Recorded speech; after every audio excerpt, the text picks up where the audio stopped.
आपको आपके नए वोटर आईडी कार्ड को अप्लाई करने के लिए सबसे पहले जो है इलेक्शन कमीशन ऑफ इंडिया की ऑफिशियल वेबसाइट के ऊपर आ जाना है, जो कि है voters.eci.gov.in। इस पर्टिकुलर वेबसाइट के यूआरएल को जो है मैं मेरे डिस्क्रिप्शन बॉक्स में आपको प्रोवाइड करा दूंगा। आप इजीली वहां से क्लिक करके इस वेबसाइट के ऊपर आ सकते हैं। तो वेबसाइट पे आने के बाद में सबसे पहला प्रोसेस जो होता है, आपको इस वेबसाइट के ऊपर अकाउंट का होना। तो अकाउंट किस तरीके से क्रिएट करना है उसके बारे में समझ लेते हैं। अकाउंट क्रिएट करने के लिए आपको यहाँ पर सबसे पहले साइन अप का बटन शो होगा, इसके ऊपर क्लिक कर देना है। जैसे ही आप इसके ऊपर साइन अप के ऊपर क्लिक करते हैं तो आपके जो है यहाँ पर कुछ डिटेल्स मांगी जाएगी, जैसे कि आपको आपका मोबाइल नंबर इंटर करना है, ईमेल एड्रेस प्रोवाइड कराना है, और उसके बाद ये जो कैप्चा आपको शो हो रहा है इसको डाल करके कंटिन्यू के ऊपर क्लिक करना होता है।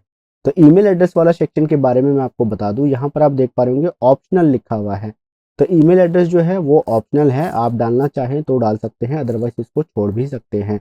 तो अगर आप आपका मोबाइल नंबर और ईमेल एड्रेस दोनों डालते हैं तो यहाँ पर जो है आपके दोनों जगह पर ओटीपी भेजा जाएगा, यानी कि आपको मोबाइल नंबर पर भी एक ओटीपी भेजा जाएगा और जो ईमेल एड्रेस आप डालेंगे उस पर भी ओटीपी भेजा जाएगा। उन दोनों ओटीपीज को आपको वेरीफाई करना होता है। तो अगर आप आपका सिर्फ मोबाइल नंबर देते हैं तो आपको मोबाइल नंबर पर ही ओटीपी रिसीव होगा, और मोबाइल नंबर और ईमेल एड्रेस देते हैं तो दोनों पर एक एक ओटीपी रिसीव होगा। और आगे जो है प्रोसेस मैं आपको बताता हूँ। यहाँ पर हम हमारी इन्फॉर्मेशन को फिल करते हैं और कंटिन्यू के ऊपर आपको क्लिक करके मैं आगे समझाता हूँ। तो आप आपकी डिटेल्स को डाल करके जैसे ही कंटिन्यू के ऊपर क्लिक करेंगे तो यहाँ पर जो है आपसे आपके फर्स्ट नेम, लास्ट नेम और एक पासवर्ड को क्रिएट करने के लिए कहा जाएगा। तो फर्स्ट नेम में आप आपका फर्स्ट नेम डाल लेंगे, लास्ट नेम में जो भी आपका सरनेम हो या लास्ट नेम हो वो एंटर कर लेंगे। और पासवर्ड के लिए मैं यहाँ पर आपको बता दूं कि आपको जो है कम से कम 8 कैरेक्टर का पासवर्ड बनाना होता है। और पासवर्ड के अंदर में जो है ना, आप आपके जो है कैपिटल लेटर, स्मॉल लेटर, एक स्पेशल कैरेक्टर और न्यूमेरिक्स, इन चार का कॉम्बिनेशन इस्तेमाल करके आपको पासवर्ड बनाना होता है। अगर आप पासवर्ड बिना इन चार के कॉम्बिनेशन को बनाते हैं तो जो है आपका पासवर्ड मुश्किल है कि नहीं ले। तो आपको किस तरीके से पासवर्ड बनाना होता है उसका मैं आपको एग्जांपल दिखा देता हूं। जैसे मैं यहाँ पे एक न्यू टैब खोलता हूँ, और आपको क्या क्या चीज़ें लेनी है, एक कैपिटल लेटर, एक स्मॉल लेटर, एक स्पेशल कैरेक्टर और उसके साथ न्यूमेरिक्स। तो इस तरीके से आप आपका पासवर्ड यूज़ कर सकते हैं। अगर आपका कुछ नाम है, आप जो भी पासवर्ड रखना चाहें तो उसमें आपको ध्यान रखना है कि आपके ये चारों चीज़ें एडिड हो, यानी कि एक बड़ा लेटर हो, एक छोटा लेटर हो और एक स्पेशल कैरेक्टर हो, और उसके बाद जो है आप न्यूमेरिक्स यूज़ कर सकते हैं। इन तमाम चीज़ों को जो है आप आगे पीछे अपनी मर्ज़ी से कर सकते हैं, जैसे आप करना चाहें। ऐसा कोई ज़रूरी नहीं है कि आपको पहले बड़ा लेना है फिर छोटा लेना है, या फिर जो है आपको फिर स्पेशल कैरेक्टर लेना है और लास्ट में न्यूमेरिक लेना है। ऐसा कोई रूल नहीं है। रूल ये है कि आपको इन चारों के कॉम्बिनेशन से ही पासवर्ड बनाना है, और कम से कम 8 जो है डिजिट के आपका पासवर्ड होना चाहिए। तो वो सारी चीज़ें जो है आप यहाँ पर डाल लेंगे, आपका फर्स्ट नेम डालेंगे, लास्ट नेम डालेंगे और यहाँ पे पासवर्ड चूज़ करेंगे। उसी पासवर्ड को यहाँ पे कंफर्म करेंगे और रिक्वेस्ट ओटीपी के ऊपर आपको क्लिक करना होगा। तो जैसे ही आप रिक्वेस्ट ओटीपी के ऊपर क्लिक करेंगे ना, तो जो है आपके मोबाइल नंबर पर एक ओटीपी भेजा जाएगा। अगर आपने आपका सिर्फ मोबाइल नंबर दिया है तो अब मोबाइल नंबर पर ओटीपी भेजा जाएगा, और आपने मोबाइल नंबर और ईमेल एड्रेस दोनों दिया है तो जो है दोनों पर आपको जो है ये ओटीपी रिसीव होगा। तो मोबाइल नंबर वाले ओटीपी में आप मोबाइल नंबर का ओटीपी डाल लेंगे, और ईमेल एड्रेस के ओटीपी में आप ईमेल एड्रेस वाला ओटीपी डाल लेंगे। दोनों ओटीपी को डालने के बाद आप सिंपली फॉर्म को सबमिट करेंगे तो जो है आपका इस पोर्टल के ऊपर रजिस्ट्रेशन हो जाएगा। रजिस्ट्रेशन करने के बाद आपको सिंपली जो है साइन इन का ऑप्शन शो होगा। तो जहां पर आपको साइन इन का ऑप्शन शो होगा या लॉगिन का ऑप्शन शो होगा, वैसे आप लॉगिन के ऊपर क्लिक करके लॉगिन कर लेंगे। और अगर आपको ऑप्शन शो नहीं होता है तो अगेन जो है आप voters.eci.gov.in के ऊपर आकर के यहाँ पे लॉगिन बटन आपको शो होता है, इसके ऊपर आप क्लिक कर लेंगे। तो जैसे ही आप लॉगिन के ऊपर क्लिक करते हैं तो जो है आपको आपकी बेसिक डिटेल्स, यानी कि जिस पर्टिकुलर मोबाइल नंबर से आपने रजिस्ट्रेशन किया था वो मोबाइल नंबर डाल करके, चाहे तो आप आपका मोबाइल नंबर डाल सकते हैं, ईमेल एड्रेस डाल सकते हैं, ठीक है। वोटर आईडी कार्ड नंबर तो आपके पास होगा नहीं, क्योंकि हम जो है नया वोटर आईडी कार्ड बनाने का प्रोसेस समझ ही रहे हैं। तो जो है यहाँ पे बेसिकली आप दो डिटेल्स डाल सकते हैं, आपका रजिस्टर्ड मोबाइल नंबर या फिर ईमेल एड्रेस। जब आपका वोटर आईडी कार्ड बन जाए तो वोटर आईडी कार्ड नंबर से भी आप इस पर लॉगिन कर सकते हैं। तो जो भी डिटेल्स आप डालना चाहें उन डिटेल्स को डालेंगे और आपका पासवर्ड डालेंगे। ये कैप्चा जो शो हो रहा है इसको इंटर करेंगे और रिक्वेस्ट ओटीपी के ऊपर क्लिक करेंगे। तो हम हमारी डिटेल्स को फिल करते हैं और रिक्वेस्ट ओटीपी के ऊपर क्लिक करते हैं। जैसे ही आप रिक्वेस्ट ओटीपी के ऊपर क्लिक करेंगे तो जो है आपके रजिस्टर्ड मोबाइल नंबर पर एक ओटीपी भेजा जाएगा। उस ओटीपी को आपको यहाँ पर एंटर कर लेना है। हमारे केस में जो ओटीपी हमें रिसीव हुआ है उसको हम यहाँ इंटर करते हैं और वेरीफाई एंड लॉगिन के ऊपर क्लिक करते हैं। वेरीफाई एंड लॉगिन के ऊपर क्लिक करने के बाद ही जो है आप डायरेक्ट जो है आपके डैशबोर्ड पर जो है आ जाएंगे और यहाँ डैशबोर्ड पर आते ही आपको जो है यहाँ पर तमाम चीज़ें शो हो जाएंगी। तो यहाँ पे आप देख पा रहे होंगे आपको आपके प्रोफाइल का नाम शो हो जाएगा। इसके ऊपर आप होवर करेंगे तो जो है आपको लॉग आउट प्रोफाइल या चेंज पासवर्ड का ऑप्शन शो होगा। अब जो है आपको नया वोटर आईडी कार्ड अप्लाई करने के लिए यहाँ पर जो है फॉर्म्स का सेक्शन शो होगा। यहाँ पे जो है आपको दिख रहा होगा form 6 new registration for general election. तो आपको सिंपली इस फॉर्म 6 को फिल करना होता है जब आप जो है 18 साल के हो जाते हैं और आप या फिर नया वोटर आईडी कार्ड अप्लाई करना चाहते हैं। तो यहाँ पर आपको दिख रहा होगा fill form 6 if you are 18 और अबव और you will turn 18 in few months, यानी कि आप इस फॉर्म को जो है फिल कर सकते हैं अगर आप 18 साल या उससे ज़्यादा के हैं या फिर जो है आप 18 साल के होने वाले हैं कुछ ही महीनों में। तो जो है हमें सिंपली फिल फॉर्म 6 के ऊपर क्लिक करना है। तो जैसे ही आप फॉर्म 6 के ऊपर क्लिक करते हैं तो जो है आपके सामने यहाँ पर जो है फॉर्म 6 पूरी तरीके से ओपन होकर के आ जाएगा और यहाँ पर जो है फॉर्म 6 के जितने भी पर्टिकुलर्स है यानी कि जो डिटेल्स आपको इसमें फिल करनी है उन तमाम चीज़ों के सारे सेक्शंस आपको शो हो जाएंगे। यहाँ पे जब आप इसको थोड़ा सा स्क्रॉल करके देखेंगे तो जो है यहाँ पर आपको दिखेगा कि ये जो है एल तक जो है इसमें सेक्शन है। ए से लेकर के एल तक आपको डिटेल्स फिल करनी होगी जिसमें कि सबसे पहले आपको आपका स्टेट, डिस्ट्रिक्ट और असेंबली को चुनना होगा। उसके बाद जो है आपको आपकी पर्सनल डिटेल्स डालनी होगी, आपके रिलेटिव्स की डिटेल डालनी होगी, फिर कॉन्टैक्ट डिटेल्स, आधार कार्ड डिटेल्स, जेंडर आपको आपका चूज़ करना होगा, डेट ऑफ बर्थ आपकी डिटेल्स आपको डालनी होगी, आपका जो प्रेजेंट एड्रेस है वो आपको एंटर करना होगा, अगर कोई डिसेबिलिटी है तो उसके बारे में आपको बताना होगा। उसके बाद जो है आपको आपके फैमिली मेम्बर की डिटेल देनी होगी। यहाँ पर जो है अगर किसी के पास वोटर आईडी कार्ड अवेलेबल है आपके फैमिली मेम्बर्स में तो उनकी डिटेल्स आप दे सकते हैं। उसके बाद आपको यहाँ पर डिक्लेरेशन को एक्सेप्ट करना होगा, फिर आप कैप्चा को फिल करने के बाद में प्रीव्यू एंड सबमिट के ऊपर क्लिक करते हैं तो जो है आपको आपके फॉर्म का प्रीव्यू दिखाया जाएगा। उसके बाद तमाम डिटेल्स को एक बार अच्छे से वेरीफाई और चेक करने के बाद में जो है आपको सबमिट के ऊपर क्लिक करना होता है। तो जो है इस फॉर्म को किस तरीके से फिल करना है वो मैं आपको समझा देता हूँ। बहुत से लोगों को सबसे पहले जो दिक्कत आती है वो आती है सेक्शन ए को फिल करने में, क्योंकि यहीं पर बहुत से लोग कंफ्यूज हो जाते हैं कि उनको उनका जो है असेंबली या फिर जो है पार्लियामेंट्री कॉन्स्टिट्यूंसी किस तरीके से चूज़ करनी है। तो इसका पूरा प्रोसेस मैं आपको समझा देता हूँ। सबसे पहले जो है आपकी असेंबली या कॉन्स्टिट्यूंसी चूज़ करने के लिए जो है आपको आपका स्टेट को चूज़ करना होता है। तो जो भी आपका स्टेट हो वो आप चूज़ कर लेंगे।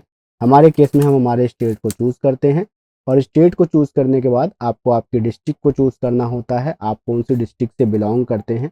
तो जो है आप आपके डिस्ट्रिक्ट को चूज़ कर लेंगे। तो जैसे ही आप आपके डिस्ट्रिक्ट को चूज़ करते हैं तो यहाँ पर जो है आपको आपकी नेम ऑफ असेंबली शो होगी, आपको इसके ऊपर क्लिक करना है। तो जो है आप यहाँ से जो है ना देख सकते हैं कि आपके इलाके में नज़दीकी एरिया कौन सा है। ठीक, जो डिस्ट्रिक्ट आपने चूज़ किया है उसमें जो है ये तमाम कॉन्स्टिट्यूंसी है। आप जहाँ से भी जो है आपका वोटर आईडी कार्ड बनवाना चाहते हैं या फिर जो है आपका जो नज़दीकी इलाका पड़ता है सबसे नज़दीकी, ठीक है, वो आपकी जो है कॉन्स्टिट्यूंसी होती है। कॉन्स्टिट्यूंसी चुनने का यही एक बेस्ट ऑप्शन है। जैसे अगर आपको फिर भी कंफ्यूजन है आपकी जो है असेंबली या कॉन्स्टिट्यूंसी चुनने में तो जो है सबसे बेस्ट ऑप्शन एक और मैं आपको बता देता हूँ कि या तो आप यहाँ से चूज़ कर सकते हैं पहला ऑप्शन।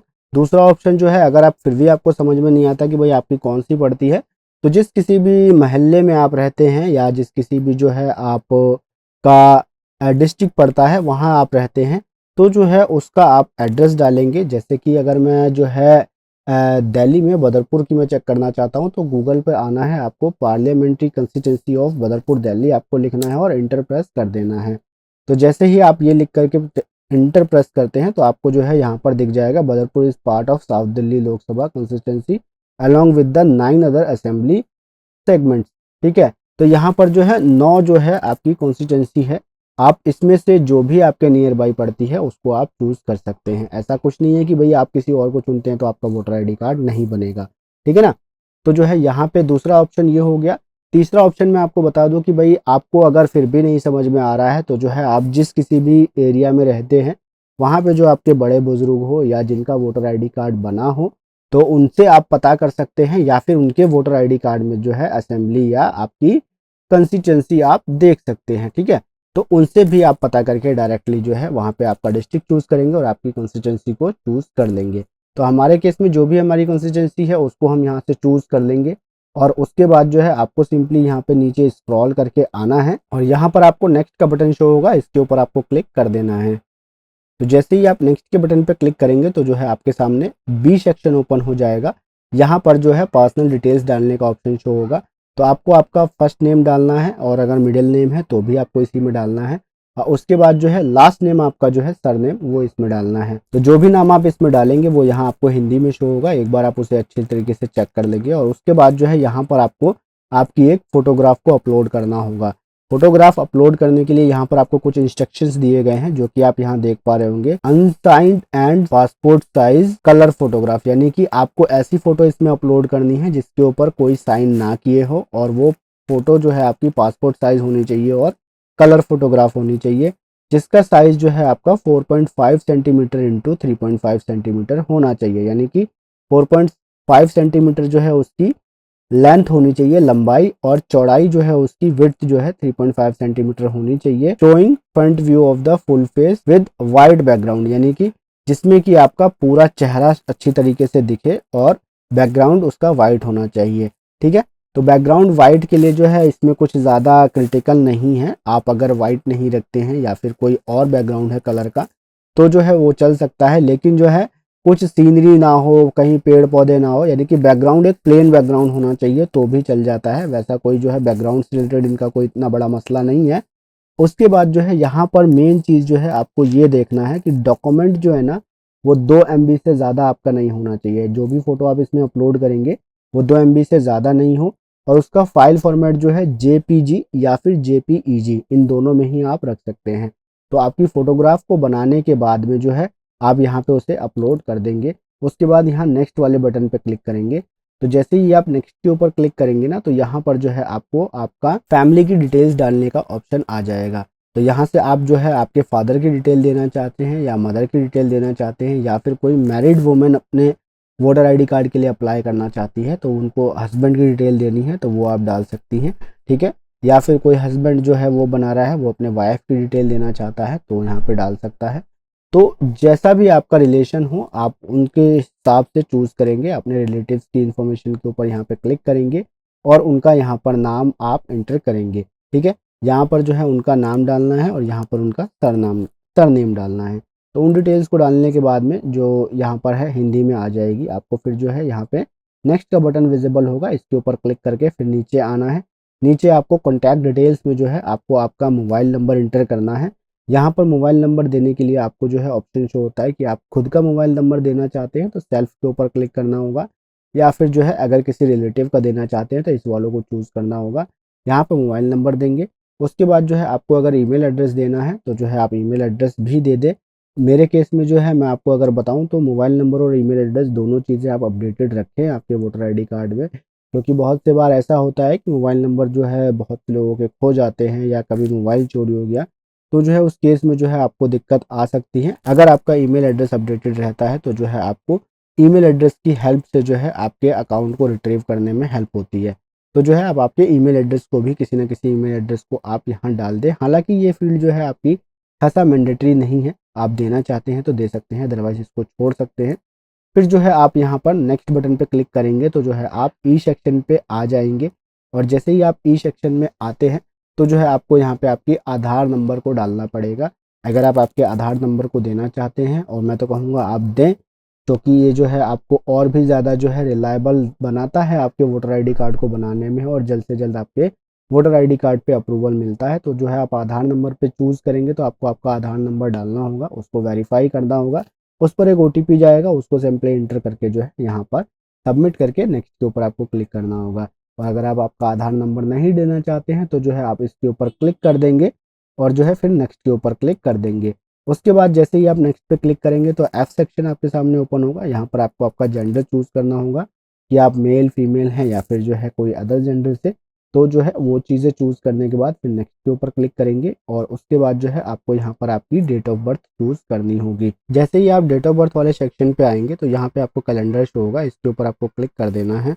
और डेट ऑफ बर्थ से मुझे एक चीज़ याद आई कि मेरे जो है एक वीडियो पे किसी यूज़र ने कमेंट किया था कि जो उसका डेट ऑफ बर्थ है ना 2007 का है, जब वो इस सेक्शन पे आकर के अपना डेट ऑफ बर्थ इंटर करना चाह रहा था तो जो है उसको 1 जनवरी 2006 ही शो हो रहा था। तो मैं उनको बता दूं कि भाई आपका डेट ऑफ बर्थ जो है ना, आप जब कभी भी उस फॉर्म को फिल कर रहे होंगे तो उसके हिसाब से जो है आपकी जो है उम्र 18 साल से कम हो रही होगी, इसीलिए आपको ऐसा शो हो रहा होगा। और बाकी अगर आपकी उम्र 18 साल हो रही है तो आपको 1 जनवरी 2006 से आगे शो नहीं हो रहा है, तो आपको यहाँ पर क्लिक करना होता है। जैसे कि अभी मैं अगर ये समझ लो कि भाई मेरे को 1 अक्टूबर 2007 से आगे शो नहीं हो रहा है, तो इसका मतलब ये है कि 1 अक्टूबर यानी कि 2 अक्टूबर 2 अक्टूबर 2007 जिसकी उम्र होगी वो अभी 18 साल का नहीं हुआ है, वो अप्लाई नहीं कर सकता है ना। तो जो है जो उम्र आपको आगे शो नहीं हो रही है उसका आप वोटर आईडी के लिए अप्लाई नहीं कर सकते हैं। 1 अक्टूबर 2007 अगर आपकी डेट ऑफ बर्थ है तो ही आप वोटर आईडी के लिए अप्लाई कर सकते हैं, या फिर इससे पहले आप पैदा हुए हैं तो अप्लाई कर सकते हैं। तो आपकी जो भी डेट ऑफ बर्थ हो, अगर इसी तरीके से कैलेंडर शो हो रहा है आपको और आगे विजिबल नहीं हो रहा है, तो आपको सिंपली इसके ऊपर क्लिक करना होता है। जैसे ही आप इस पर क्लिक करते हैं तो जो है यहाँ पर आपको तमाम ईयर्स शो हो जाएंगे। आप स्क्रॉल करके ऊपर जाएंगे, जो भी आपका ईयर ऑफ बर्थ हो वो आप यहाँ से चूज़ करेंगे।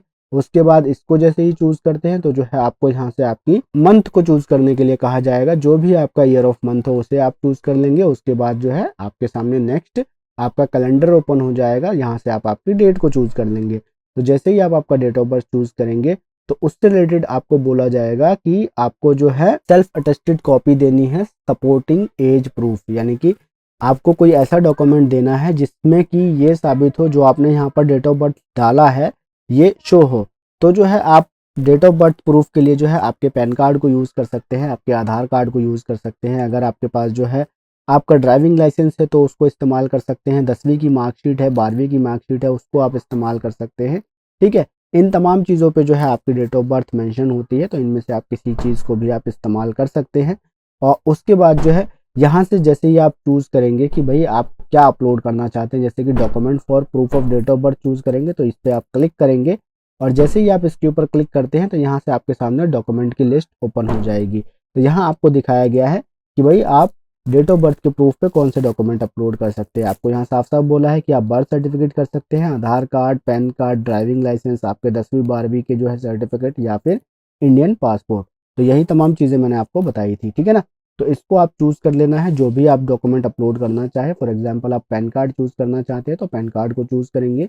उसके बाद यहाँ पर जो है पैन कार्ड को अपलोड करने के लिए आपको यहाँ पर फिर से फॉर्मेट बताया गया है कि आपको जो है आपके पैन कार्ड का साइज़ जो है, यानी कि आपको पैन कार्ड हो या फिर आपका जो है बर्थ सर्टिफिकेट हो, ओवरऑल कहने का मतलब ये है आपका जो भी डॉक्यूमेंट है उसका साइज़ जो है ना आपको 2 MB तक रखना है, यानी 2 MB के अंदर ही आप रख ले तो बेहतर है।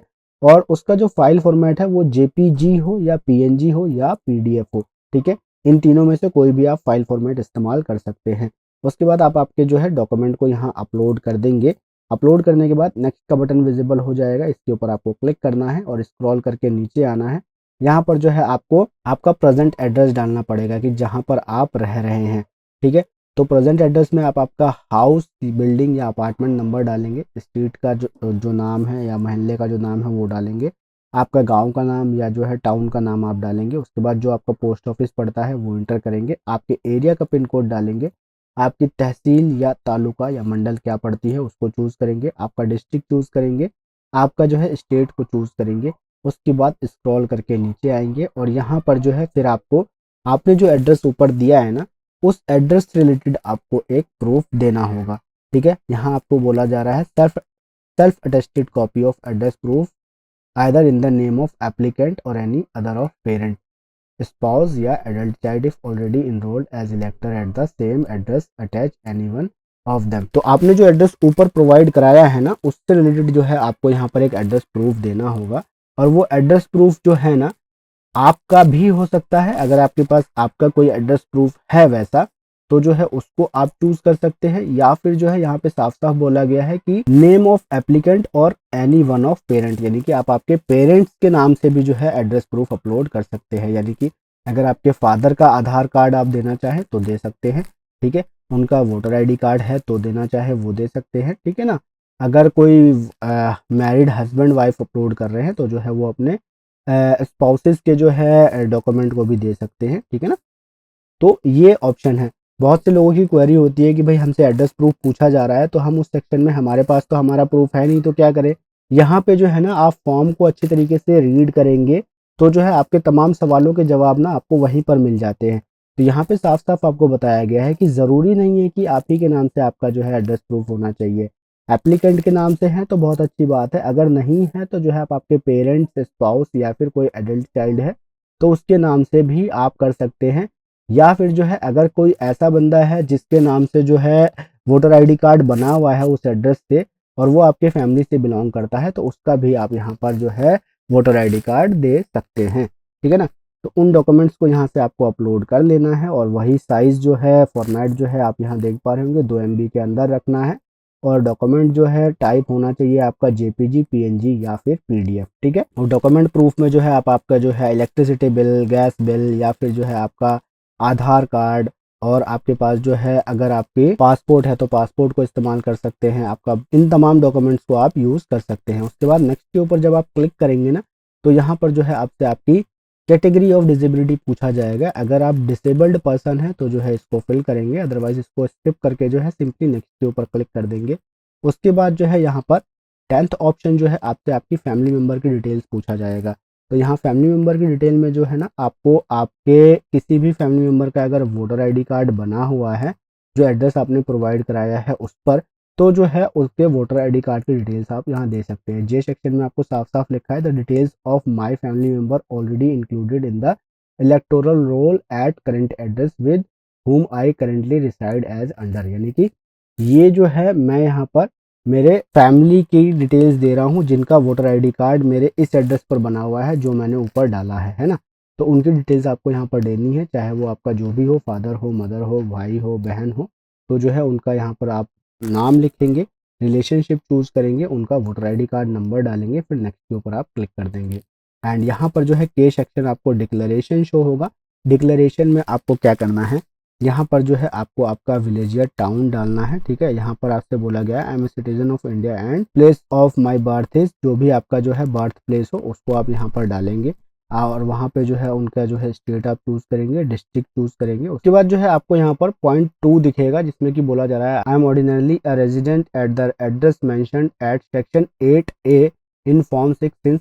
यहाँ पर आपको सिंपली ये बोला जा रहा है कि सेक्शन 8A के अंदर में जो आपने एड्रेस दिया है ना, यानी कि जो आपने आपका जो है प्रेजेंट एड्रेस दिया था, आपको मैं दिखा दूं कहाँ पर, आप जो है ऊपर स्क्रॉल करके जब जाएंगे ना, ये आप देख पा रहे होंगे एच के अंदर प्रेजेंट एड्रेस डिटेल्स, ये है आपका 8A, यानी कि सेक्शन 8A के अंदर में ये जो प्रेजेंट ऑर्डिनरी एड्रेस आपने जो दिया था, यानी कि आपका रेजिडेंस एड्रेस जो दिया था, यहाँ पर आप कब से रह रहे हैं, तो वही डिटेल्स जो है आपको वहाँ पर फिल करनी है।